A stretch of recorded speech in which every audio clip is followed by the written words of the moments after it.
So yes, we are good to start.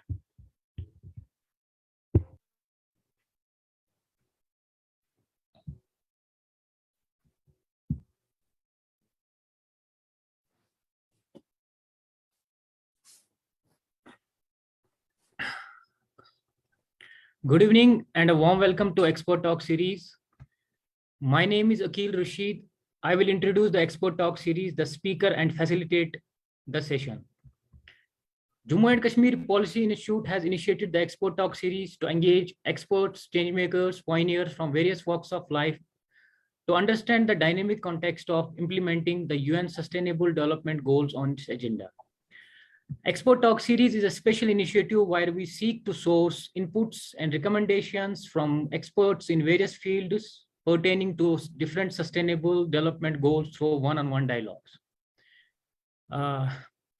Today's session is a part of the Expert Talk series on SDG 4, quality education. We have successfully concluded 26 sessions in the Expert Talk series with a focus on SDG 3, 4, and 5. Tonight, we are excited to conduct the session of the Expert Talk series on SDG 4 quality education with Tara Foundation's founder, Kavya Bola, who can always be caught in action with her quirky, spontaneous activities or having conversations about healthy relationships, consent, and 100% female solidarity. She has focused on dimensioning gender equality in various capacities since 2015, engaging in rural areas of Haryana, Rajasthan, and Madhya Pradesh. For Kavya, Tara Foundation is a fearless revolution towards a gender equal world. The foundation nurtures a gender equal world by providing an alternative to gendered conditioning through reflective workshops, sensitively developed curriculum, sustainable support structures, and accessible resources.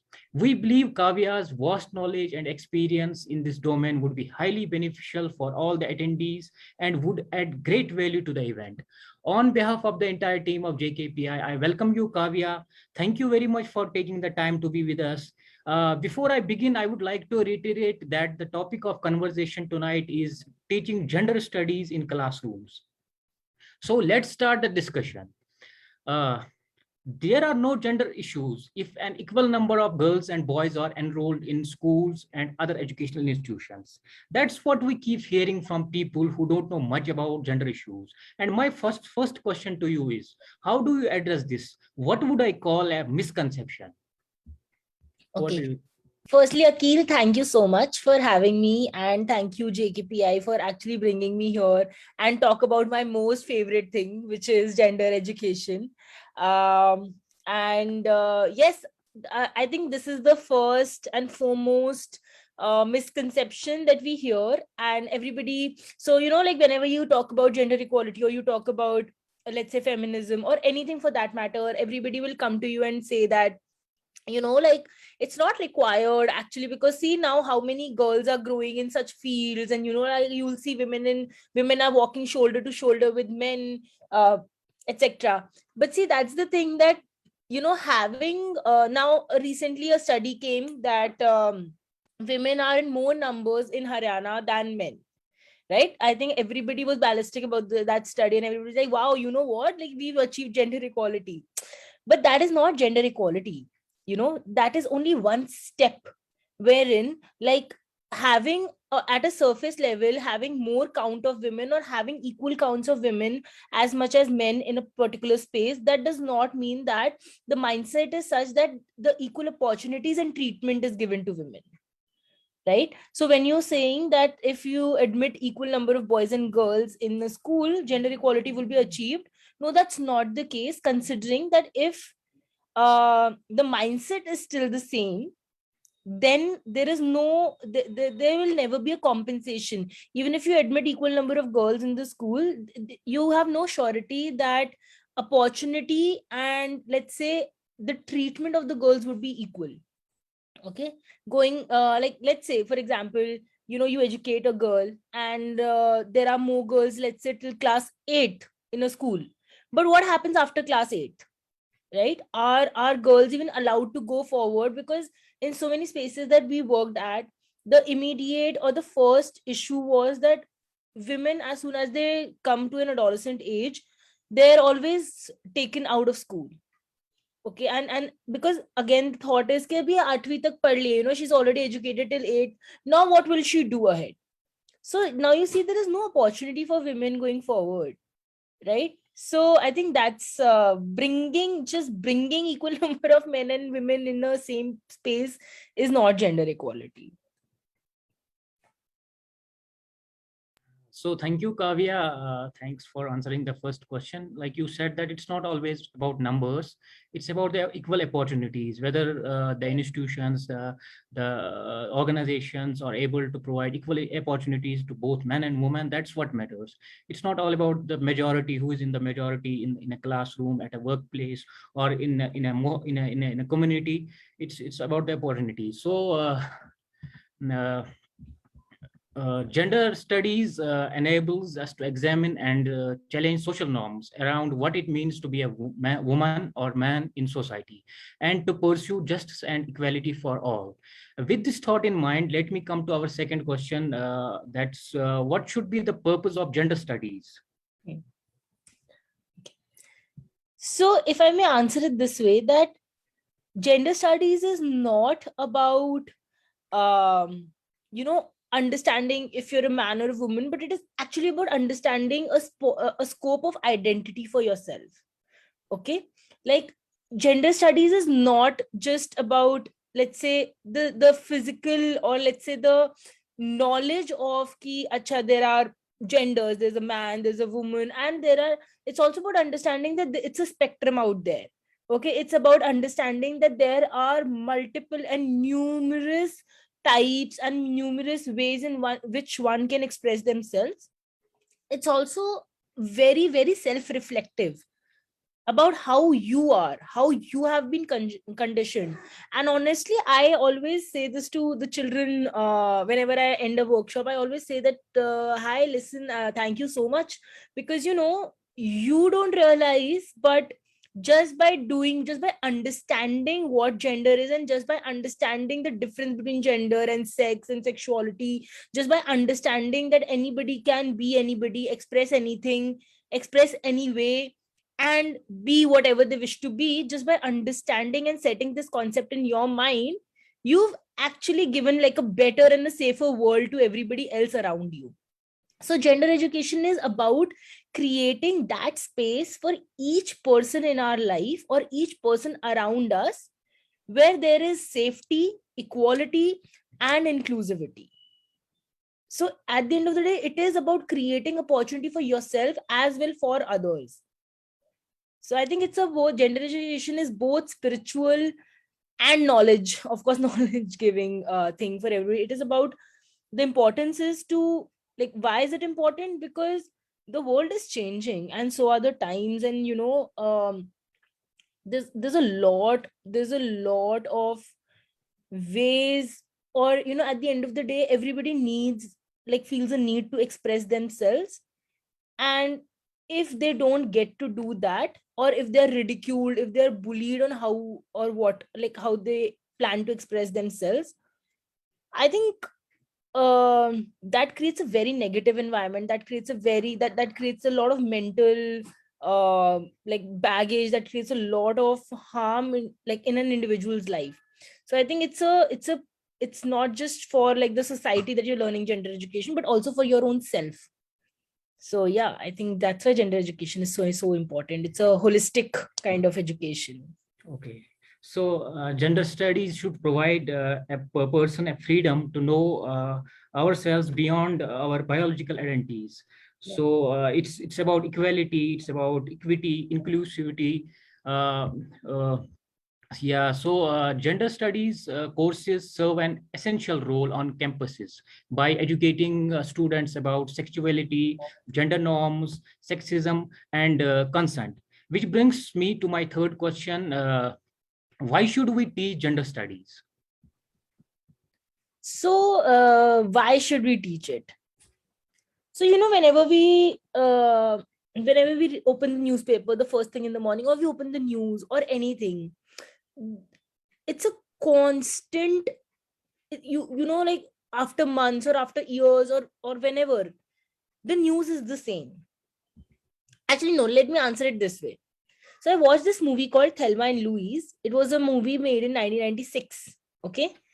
And now we're in what, 2022. So almost like, let's say 2 decades, almost more than 2 decades later, I'm I'm sitting here and I'm watching this movie, and the issues that the two girls are talking about, they're absolutely the same. You know, that women going alone outside are treated as um not good women, characterless women, or like how, an understanding of a queer personality, like men objectifying women. It's all the same. There has been no difference. So I was just thinking to myself that, my god, in all these years from 1996 to 2022, it's all the same. 2 decades later also, we're at the same pace, at the same space, at the same area. And that's why I realized that, like with Tara also, we formed Tara thinking that, it's been years that we're growing definitely, where some families have achieved it, some people have achieved it, but as a society collectively, we have not grown in terms of understanding and giving equal opportunities to every gender in the world. Today also, we're at that level where we are still saying we're still saying this, that, nowadays this gay and bi and all this lesbian, all of this is like, ye to bahut chalta hai. This is now in the world. In the new kids, it's a lot. We're still at the stage where people are saying these things, right? Or we're still at the stage where people are telling women that, but that's not a career for you. It's a very male dominated world. Are you sure you want to go into that career? Right. So people are definitely acting up to, let's say, minimize this in some way or form, but yet being orthodox in their thinking, that, like, and restrained by the older norms and older, like, ways of thought, right? So teaching gender education is important because it's high time that one breaks out of that barrier, and those chains have now become restricting. Maybe in the older times it worked, but now it doesn't work anymore. So yeah, I think the chains have been like, and secondly, for any child to understand their own selves and the world around them better, for anybody to make sense and also respect other genders equally, I think that is the reason why gender education should be taught. Now it's not the time for, I mean, like, I ask my students this, that why do you think that you want to learn this? So I do a workshop and then I ask them that, why did you want to, did it make sense to you? Why do you want to know this? So this day we were doing like a session on personal boundaries, and this kid gave me such a nice answer. Like, they said that, Didi, we're making these personal boundaries because now I must have known this, but now I know that, I'm saving myself already from all that mental, like, stress and all that physical emotional stress that I would have gone if I didn't know about this. So gender education is just so, as I use the word holistic, gender education is so holistic that actually it just, like, you need to be taught gender education so that you can grow well and navigate through your emotions through the life stages of your life, being like, through your all life stages. Yeah, I think that is why gender education is important. So navigating through our emotions, it's gender studies about, it's about our personal growth also. So before moving ahead, I have my colleague, Akansha. She wants to ask a question. Akansha, please go ahead. Good evening, ma'am. And Ma'am, so my question is that, like how you spoke about, it's been 2 decades almost, and we haven't achieved certain. The issues are same. What do you think that what data evidence or what are we missing that mark to achieve at least an equitable level of gender equality in India? so per se, there's no data missing, but because a lot of studies have come out, a lot of movies have come out, a lot of, nowadays there are so many okay, let's say, so I think like what is happening, one of the very very famous serials, I mean I quote this and I keep quoting this. um there's a serial that comes on Star Plus, I think it's called Anupama. And I think almost the whole of, like, half of India is at this point of time watching that serial. Okay.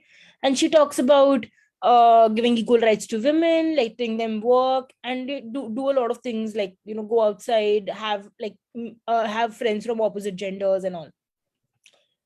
But Anupama saying that on TV will not directly translate into people letting their women like go for a job.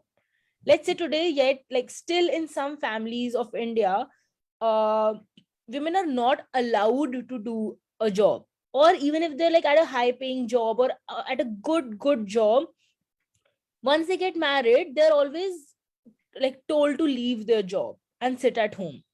So there is no marker, like there is no what do you call it, there is no um data, or there's no report that's missing that would speak about this. It's not the dearth of education that you're like, okay, people are not educated and that's why they're not letting their women work. It's not that. It's actually just mindset, of how at a large scale level no revolution or no um like change has come which says ki bhai there is like bus ab nahi, never has anything like that happened. There have been spouts of moments, there have been so many movements, women movements, like from Pinjra Tor to like I think Jagori having like multiple movements with women. But there never have been, what do you call it, like, one, there never has been like a solidarity among a group. uh Two, there has not been an awareness. You have the reports, but sitting in an office and making a report on like women education lacking, or that does not translate into anything until unless you get your feet dirty and get on the ground. So I think what is missing as of now is just that awareness, and that putting in the thought that it is okay to break what has been going on for a long time. So I think that acceptance ki abhi our thought is old and go in with the new, I think that is a little, that might be missing. And also, like, we're taking out these reports, we're taking out these things, but at the end of the day, who is reading these reports? Okay. And who is uh,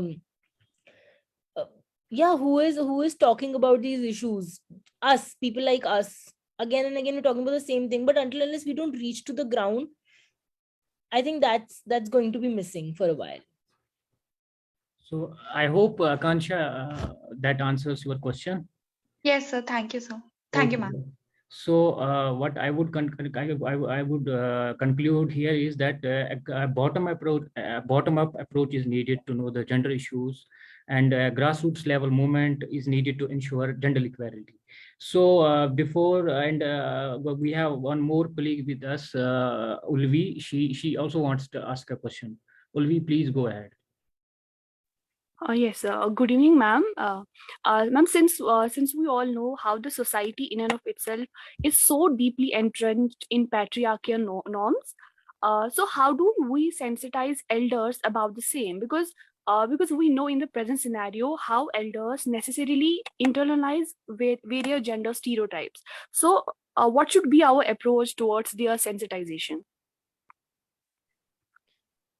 So see, the as going for the older generation, let's say the elders, our parents and all, they've actually grown in a world that was like that. One way I'll definitely recommend is that, one, ideally you should know about what you are talking about. Okay. Two, when you approach them with, like, let's say with love, with this whole, like, when you're teaching a child, imagine in this case they are the child, because they have zero knowledge about such things.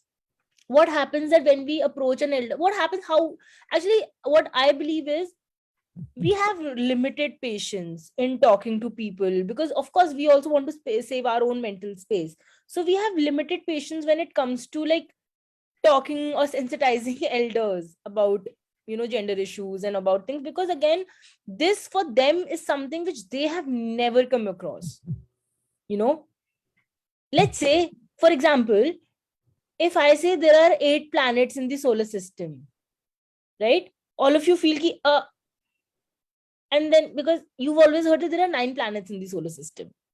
Okay. But if in books it's written that there are 8 planets in the solar system, and the children are going to learn that, they will only think that 80 planets hote hain. But now if I come in and say there are 9 planets, in our time there were 9 planets. So now there are 9 planets. That's not going to work, right? Because so just like they're also like children. You can't put it, you can't force them to believe this. But yes, maybe like exposure, talking to more people. Let's say if they have a misconception, you don't have to get on their nerves and be like, no, that's a misconception, we're telling you that's wrong, that's wrong. Maybe like show it to them, prove it to them, right? And yes, it's a little difficult, but it needs a lot of patience to go through. I mean, I've personally worked on my family with this, and you should have a lot of courage, to be honest. Like, you should have the courage to say and speak your mind wherever the opportunity is available. But also take it slow. Like, don't think that, you know, any habit or anything like a mindset takes a long time to change. So just like take it slow, let them cope to it, let them come to it. But just keep giving them answers, keep giving them things to read, things to watch, maybe sit with them, watch a movie like that. And there is no dearth of content on that, right? So yeah, maybe make them attend some workshops, anything for that matter. So Olivia, I hope you are satisfied with the answer. Yes, sir. Thank you so much, ma'am. Okay. So we have a comment on our Facebook page.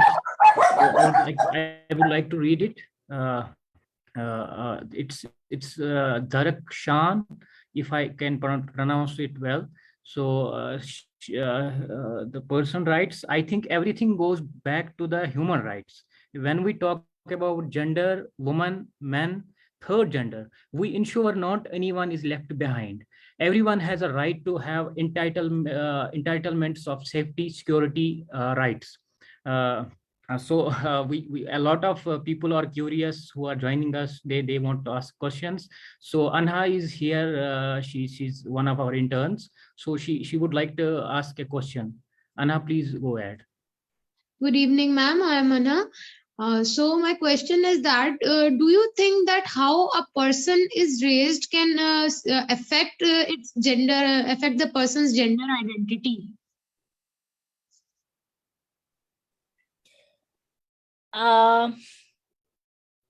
It does not actually. Your gender identity is not impacted by how you are raised. Your personality, yes.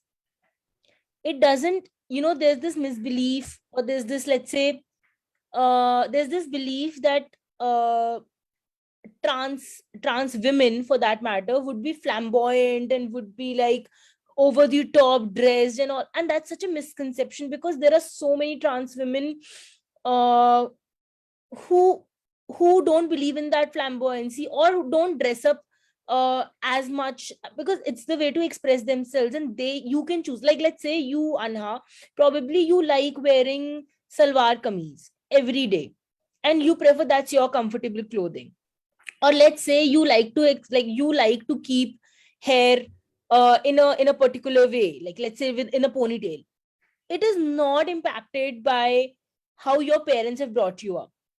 Your parents will never say ki, Anha, we didn't bring you up to, you know, make one choti, right? So basically those are personal preferences and choices. Similarly, somebody's gender is definitely their personal choice. But as of now, let's say in India, or in across, my workspace has been India, so I'm just going to talk about some spaces in India.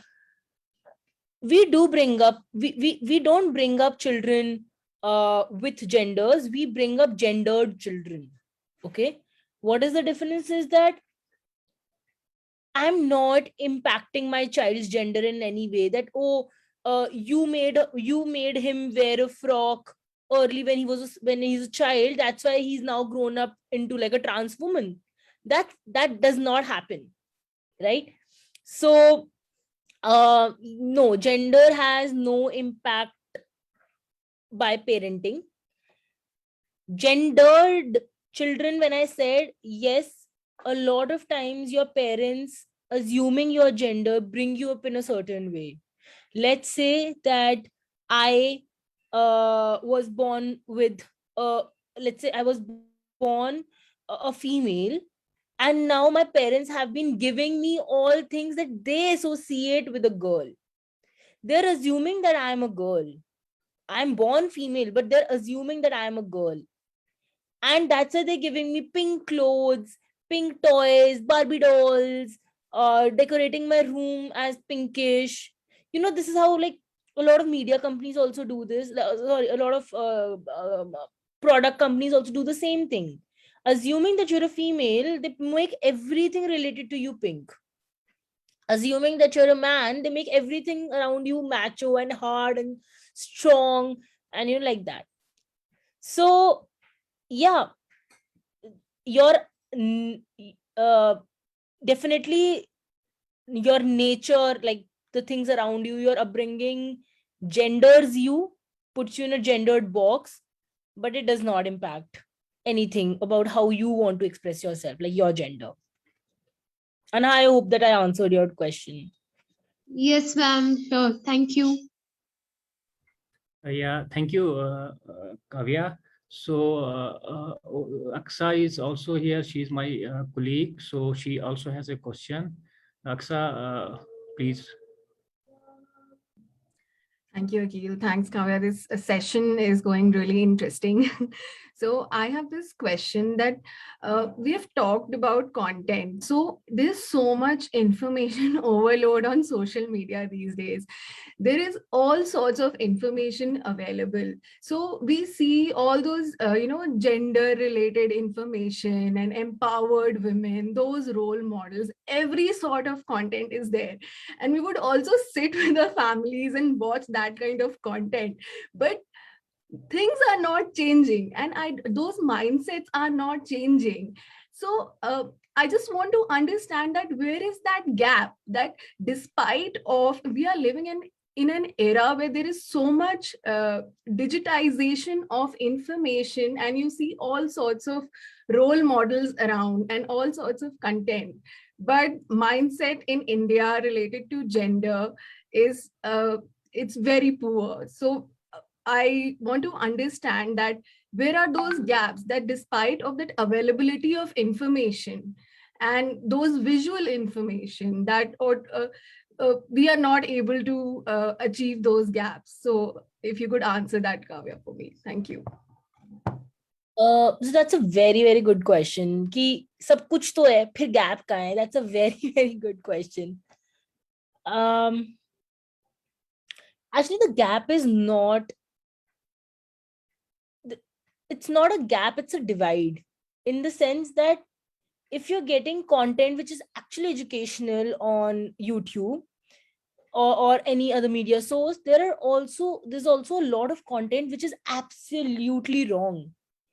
So the content is divided into poles, right? So and what is being passed around is, let's say I would want to watch a video about Anushka Sharma's baby waving to the father on a cricket field, probably more than I would wish to go and watch a video on, what do you say, like, let's say on understanding the difference between gender and sex, right? So it's also about what kind of content. So definitely, like, let's say I sit with my, so definitely it's one to who is watching the content also. Okay, like let's say my mother will get receive a WhatsApp video, and she will watch it and she will understand that it's the truth, or whatever she is watching on the news, that is what she'll consider as the truth. One, the content is not on the so there is definitely a lot of content overload, but not of the right things. Two, even if there's a content overload of the right things, it's not on the mainstream platform, mainstream media, it's not anywhere there. Three, even if it's there, the choice of people to view it is negligible. So you actually, and even let's say Aksa, you as a person would want to probably show this to your parents and like, recommend something to your like let's say your community and all. But because the beliefs have been going on for so long and so much time has passed by, and that's not something they're seeing in their everyday media and everywhere, you they don't believe it's true, or they believe that it's fictional. Ye bekar hai. This is something you're talking about, a utopian world, right? Let's say, so I always speak about this, that there is a content overload, but there's so I'm a media student. I was a media student, and I keep quoting this thing called Anupama, because how smartly do they know that serials will run on a vamp and a main heroine character. They know that, so they're putting you into that phase, but both vamp and the female character are speaking absolute sense. But how they form that, people will not accept a bahu who is outgoing, they will not accept a daughter-in-law who's outgoing and outspoken and all. So they've made Anupama very, very docile, and like, of course, there are more problems with it, but they've made her very docile, and she speaks these things. She, like, day before yesterday, she was talking about domestic violence. So that creates a kind of sentiment in the general audience that, oh shit, our main character is getting, you know, and that's how they. So it's called soft impact, like soft power impact, or soft impact in a way. So that's softly changing the culture. So similarly, a lot of content softly changes the culture, but to which direction is it changing, that we don't know. So there's no gap, there's divide, and there's excess of it, right? So what I can recommend is that uh, I also feel that a lot of people don't take up the courage.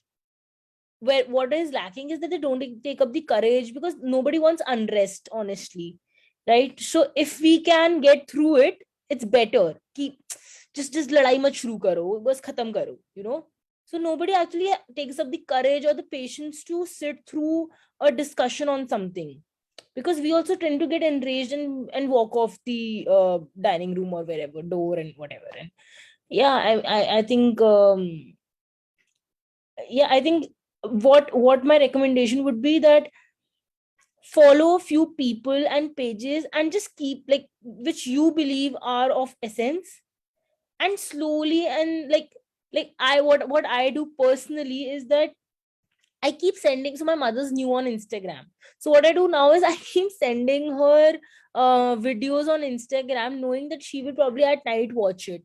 So instead of her WhatsApp messages, by the virtue of me being her child, she's watching my messages, which are much more educational than the WhatsApp forwards that she will receive.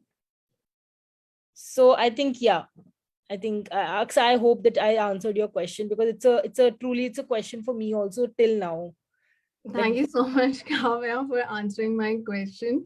And you're absolutely right that there is a divide, definitely, and we need to have better access of much better content. So, in fact, I have personally felt this thing, the point which you have mentioned about courage. So, I think everything starts in a family. So someone has to take the courage to talk about those things, and I think gender education in that way plays a very important role, which you were talking, because if we educate children, then definitely they would go back to their families and they would say, no, ye galat hai, ye aap aise nahi soch sakte, ye aap aisa nahi kar sakte. So yeah, thank you very much, by the way. What is not happening at the house, the discussions which are not happening at the house, that's why we're talking about gender education in general, because school is that space that actually pushes in new ideas from in a child's mind. The child doesn't know about mathematical equations, the child doesn't know the board mass rule by birth, they learn it eventually, right? So similarly, something that can be learned and can be went back and taught to the parents, nothing better than that. Yes. Okay, thank you, Kavya. So I was listening to both of you, Aksa and you, very patiently. And you have made a very important observation that the content is divided. That's the problem, that content is divided, and we are not able to identify this divide. And you also shared your personal experience, that how your mom, like instead of she reading message from other sources, you keep sending her information that comes from genuine page and people. So that's a very important thing that we all should learn from. So you had answered my third question at some time ago. So that answer to that third question had turned my attention to the fourth question, which is a practical one. So that practical question is, how can teachers be more gender inclusive in the classroom? So first foremostly, I think the child spends, apart from home, the child spends the maximum time at school, like from initial like 7 o'clock in the morning till like, let's say 2 o'clock or 1:30, 2 o'clock in the afternoon. That's the maximum times they spend in like the school. They learn so much at school, they go back, they take that as homework and do it at home. So constantly school is a constant part in a child's life, right? Like growing up today, sitting back, I'm actually thinking about school. So I think what teachers can do, there are a lot of things actually. Unknowingly, what school institutions do is, unknowingly, they divide children into genders. Okay, unknowingly they teach behaviors of bullying, unknowingly they create unequal opportunity for genders. Let me give you a few examples. When I'm talking about unequal opportunity for genders, whenever there is any kind of lifting that is required in the classroom, immediately men are looked at. So all the boys would be picking up benches and the chairs for, you know for each other or teachers or whatever, but the boys would be doing that. On the other hand, whenever you want to give a responsible role to anybody, you always choose a girl to do that. You blindly trust that that girl would be doing a good job, right? So you give all the responsible choices to the girl, you give all the heavy lifting to the boy. Very typical to how the world runs when you come out also, that all the heavy lifting is done by the man and the girls are given like undue responsibility, right? So unknowingly the schools divide these genders. A lot of times now schools are talking about, doing gender education in their classrooms. But I think it's a bigger, it's a very fun, it's very ironic that the people who are creating the administration or the organization that is creating that divide is then calling us to patch the divide. So so in one of my workshops, I was working with some class 8th 9th kids. And as soon as the kids entered for the workshop, the boys sat on the left side and the girls made a semicircle and sat on the right side. Now I just told them to make a circle. How has it happened that the children have chosen a girl's side and a boy's side? How is it happening? Is it because they've come from the ghar, like they've come from home thinking that way? But that's not something that's true, because at home they live with their father and the brother and the mother, so they're all living mixed gender. Some of them have the same rooms also.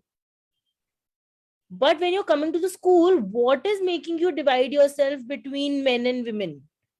It is because the teachers say ki chalo sari girls idhar khade ho jao, sare boys idhar khade ho jao. Because you are constantly dividing the girls and the boys. Girls ki line alag hoegi, boys ki line alag hoegi in the assembly has two separate lines for the boys and the girls. At this level, even when like the children grow up, they're in their teenage, a lot of times I've seen the teachers are very, very focused on, like, let's say if two children are becoming good friends, Between two boys, good friendship will mean nothing. Between two girls, a good friendship will mean nothing. As soon as a girl and a boy are a couple, or let's say are together, good friends together, the teachers immediately suspect and want to like remove them from each other. I personally had this instance in my class, wherein when I was studying, I was in class 12th, and I was the head girl, like I was the prefect of the school. And suddenly, like, there was this teacher, and I had a very, very good friend who I used to sing with, and I used to be in the this choir and music group with. And we were really good friends at that point of time. And this teacher would be so focused that they threatened me with taking away my badge. Why? Because I was just hanging out with a boy. So this whole perception of the teachers also, I think, so so the teachers or the school is unconsciously dividing and creating these boundaries for children. What teachers can do, your class is your personal space. So what teachers can do is reduce these little things, like let the girls and the boys sit together, or rather make them sit together, not as a punishment but as a general way of being. Let them sit together, let them talk to each other and take notes and all, and don't be so conspicuous about, like, don't be so conscious about, oh, the boy and girl are sitting together, what are they doing. Don't put all your attention that side. If tomorrow, let's say you see somebody, let's say you see some relationships forming or something forming, don't treat it as an abnormal thing, but rather more tell the child that like emotionally they should know what they are doing. This is also where gender education is so important, to understand your own relationships. You shouldn't like teenage is all about hormonal rush, and it's all about forming new body parts and like exploring those new body parts, and curiosity is obviously there. But what happens, the teachers punish for this behavior, which is, it's not a behavior to be punished, but it's a behavior to be explained. But what happens that we punish. So yes, try to be frank with your children and talk to your children about these things. Try to take that first step. A lot of times, like, the easiest way that a teacher could have approached, like science teachers in the easiest way and form can actually explore topics about biological topics. They can explore explaining about body parts, but teachers themselves don't say words, like they don't speak about body parts on their own. The teachers try to like surpass that chapter altogether, and it still happens. Jabki it's a very, very good opportunity for the children to learn about their body, learn about their hormones. So I feel that the teachers really need to get over their own biases, understanding that they are the teachers of the new generation. So they also should keep updating themselves with knowledge. That is one. Number two, don't unconsciously do these divides. Wherever you are feeling, don't say anything to a girl that you would not say to a boy. Don't say anything to a boy that you would not say to a girl. So let's say you will never tell a girl to not cry. Like you will never tell a girl ki nahi, nahi, nahi, nahi, nahi, nahi, nahi, nahi, good girls nahi roti, good girls nahi roti. Don't say that, because you will never say that. Like, because you don't say that to a boy. कि मत रो कोई बात नहीं लड़के रोते नहीं है, because you will never say that to a girl, right? So similarly, don't say things to like because what happens, the children also tend to understand slowly and eventually that, oh, this is the way one needs to be treated, this is the way one needs to talk, rather than saying कि whenever, like, what happens, लड़कों के आपस में मारपीट में the teacher intervenes, but just separate and all. But when the girl is in that fight, the teacher intervenes and it becomes like a huge issue. So understand that children are doing, a child would do it with a boy, a child would do it with a girl. Rather more, just talk to them about it. It's not to be, violence is not to be done. Tell them ki beta nahi, like you should not hurt anybody. Teach them consent. Teachers, I think it's very, very important for the teachers to teach the children consent. Teach children different things. So yeah, I think and of course, I think teachers, like, so like my organization also does this part. program wherein we work with the teachers to specifically, put in their own lessons, like little things that they can teach the children. So apart from your own academic growth, let the children also do like a mental and emotional growth through teaching gender education modules. Even if your school is not taking those sessions extensively, you approach, like, even if you want to approach Tara, you can do that. Approach any other organization that does this, or read up like what can be the sessions you can take to teach your like the children in the class these things. So yeah, I think that's all the recommendation actually I have for the teachers, and to do these things, and just and don't, I think like there are so many don'ts, because what of our experiences of school, that when we used to put kajal, and when we used to like go to the school, and people would always say ki, the teachers always assume that it's a, see, that's the thing, it's a very, so I'm giving a very small case study example sort of a thing. Children, girls wearing kajal and going to school are ridiculed by the teachers and are scolded by the teachers. Why? Because the teachers feel that the girls are doing it to get the attention of the boys, and this would distract the boys. But that's such a wrong thing, because growing up, now you multiply it when the girl grows up, and if God forbid something happens to her, the immediate thought that she has is, because I did it, it's my fault. That's victim blaming that you're doing, but you're doing it at a very small level. But going forward, that's how the girls will become to be. So the teachers should understand that even what behavior they are practicing has a major impact on the child's growth, or child when they grow up.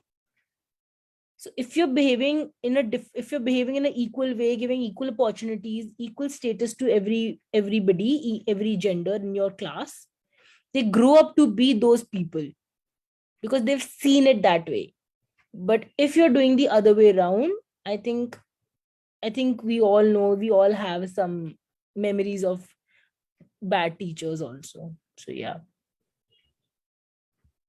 So thank you. I could totally relate with whatever you said, that you talked about how children or students are punished by making them do things which they always believe in a longer lifetime, that it's a norm. It's a they tend to have this belief that if I'm being made to sit with the girls, so it's a punishment rather than it's a norm. So we have a very opposite question, like I would say, to what we have been discussing so far. So Daraksha, I don't know the gender, but I have received it in the inbox. So this person, Daraksha, wants to ask that when we talk about gender education or gender issues, is it necessary to be aggressive or critical? Why can't we see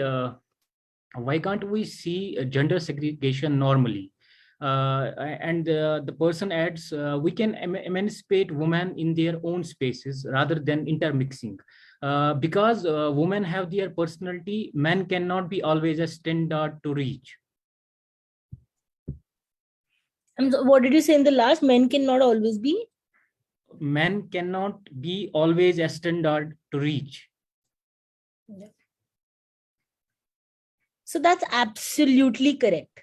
Like whatever you're saying, that's absolutely correct. Being a man is not the standard at all. So that's the whole point. When we're talking about inclusivity, we're saying, okay, so how we work in, like, for like how Tara works as an organization, we never go to like a school and take out the girls alone and be like, okay, sirf tumko sikhayenge hum log harassment ke upar session. We work with boys and girls equally at any point of time, because we understand that they're all people, right? To know and be aware about something is important, because of it's a two-way street. You would understand and not let it happen to you, and you would understand and not do it to others. Now, be it anything, even if practicing gender inequality, when you understand it, you will not let it happen to yourself, but also you will not do it to the others ever. Right? So there is no need, you're right, there is no need to be aggressive when we talk about gender education. Rather more, when we're saying education is not aggressive. You are not taken to school every day and hit with something and then being taught. You're being taught through stories and lectures and things, and that's what needs to happen. Of course, the first step is to go to school. That requires a push. When you were a child, it required a push for you to go to school. Even if you'll cry and you'll make bahanas, you'll say, oh, my stomach is paining, I don't want to go to school. Oh, this has happened, I don't want to go to school. This has happened, I don't want to go to school. Of course, you'll run away from school. But once you're at school, there is no stop to your education. So the push is towards the school. So we're not saying that teach gender education aggressively, because two words, teach, education, both the words equal to like patience and growth slowly. You're not teaching a child of 6 years everything from grade 1 to 10th. You're teaching them slowly, taking like good 13-14 years of their lives in education. So I think that's how gender education is supposed to be. It's supposed to be slow, it's supposed to be eventual, it's supposed to come to you, because every day the world of education, like gender, is also changing. I will never say that I'm an expert at, like, I know this is the expert series and I'm talking like here, but I will never say that I'm an expert at gender, because sitting here, something must be happening and I'm not aware about it.